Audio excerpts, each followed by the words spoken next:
Hey everyone, it's GameDev with Drew, and today this is going to be a spin-off episode on showing you one of the amazing features that Godot has to offer. Before I start, make sure to like and subscribe to the video, and let's get straight into this.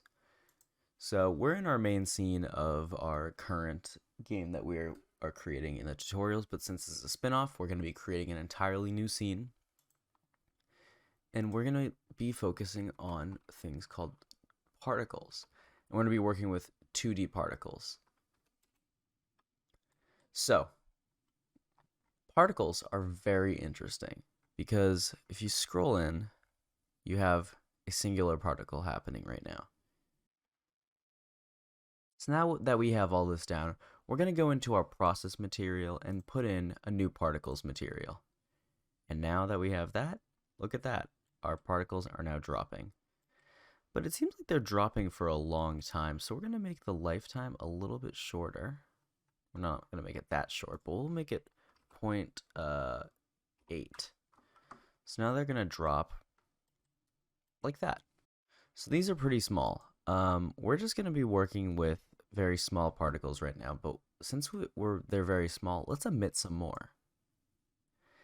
And now that we're emitting so many, it looks like they're not even dropping. So we're going to change the explosiveness of some of them. And we're also going to change the randomness. Now that there's a little bit of a gap coming in here, we're going to go into our particles material. And we're going to give it a different emission shape. So right now it's just a point, so they're going down. But if we do a sphere, they're going to be placed in a spherical way, and we can make the sphere radius bigger. And look at that. That kind of looks like rain. And if you want to make it even look more like rain, you can just go into the color and make it a different color, like red. Let's say we want to make blood. And then see this color ramp? You can actually make a gradient texture. With the gradient, you just press gradient texture, and then under the gradient, you just press new gradient. And look at that. Let's edit this gradient. To edit this gradient, we're just going to have it focusing on the lighter colors rather than the darker colors.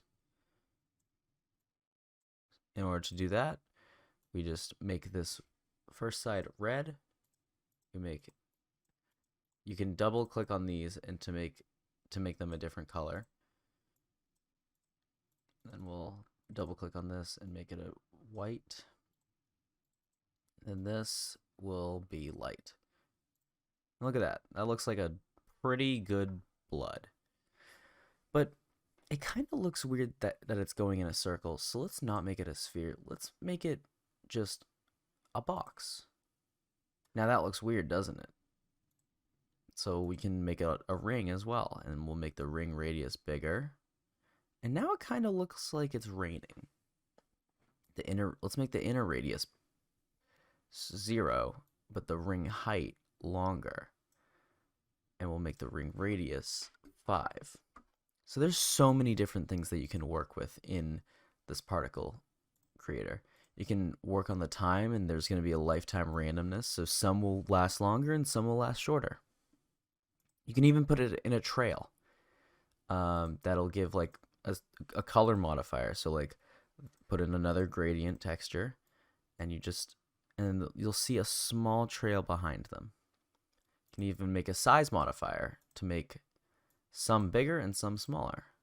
If you want to actually work with something that's really cool, you can go to initial velocity, crank that to a ton, and now it goes all the way there. So now if we go back to the direction, see how it's getting launched in that direction? We can launch it down. Or we can launch it up. And if you like them to launch up, but you want them to come down, then work with the gravity. If you want the gravity to be stronger, then make it stronger. If you want it to it kind of looks like one of those hoses that you put in the ground. If you want to make it very strong, look at that. Now you have yourself a water fountain. with made of blood. And now that we have a water fountain, why don't we add more particles? Why don't we add a couple more? Why don't we add a couple more? So Godot doesn't really lag with many particles if you have a strong GPU. See, these particles are called particles 2D because they are rendered with the GPU. You can transform them into CPU particles, which will get obviously made with the CPU.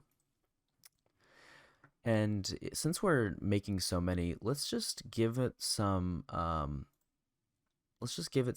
angular velocity as well. Let's make it like go there and make it pretty random as well. And if you want to give it some acceleration so that they go faster, or that they go out more, or they go out less, you can do that. And again, with the random, it varies between every single particle. Radial, this is in radians. It's like spinning. It's how much they spin. Tangential is basically how a tangent line works. Damping, this is like how fast they slow down. Angle, can shoot them at a different angle, and they spin at a different angle as well. Scale, make them bigger. Make it even bigger. Make it even bigger. You know, that looks a little big, and it's not lagging my computer quite yet, but it probably will eventually. So that's all we have with particles. Tomorrow I'm going to be working on another secret thing that you guys will figure out when you see the video. And Monday is when we're going to go back into our main project and work on our main scene and our game. So thank you all for watching, and have a great day.